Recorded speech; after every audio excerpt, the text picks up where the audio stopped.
हे हॅलो नमस्कार मित्रांनो, मराठी या आपल्या चॅनलवरती तुमच्या सर्वांचं पुन्हा एकदा स्वागत करतो. हा 5वा व्हिडिओ आहे या सीरीजमधला. मित्रांनो, जसं आपण लोकलमध्ये काम सुरू करतो तशाच पद्धतीने आपल्याला डिजिटल प्रेझेन्स आपला असणं खूप आवश्यक आहे.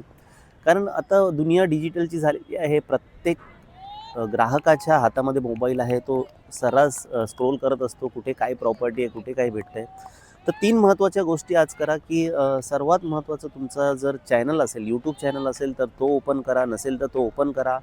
फेसबुक पेज तुमचं ओपन करा. तुमच्या WhatsApp स्टेटसला वगैरे तुम्ही ज्या पण प्रॉपर्टीचे फोटो काढताय किंवा व्हिडिओज काढतायत ते ठेवायला सुरुवात करा. खूप महत्त्वाचं आहे हे. यामुळे काय आहे, ग्राहक तुमच्यावरती लक्ष ठेवून असतात, तुमच्या प्रॉपर्टीवरती लक्ष ठेवून असतात आणि अशामधूनच लीड निघते. चांगली लीड तुम्हाला येते आणि तुमची डील क्लोज होते. तर जरूर ह्या तिन्ही गोष्टी आजपासून करायला सुरुवात करा. Thank you.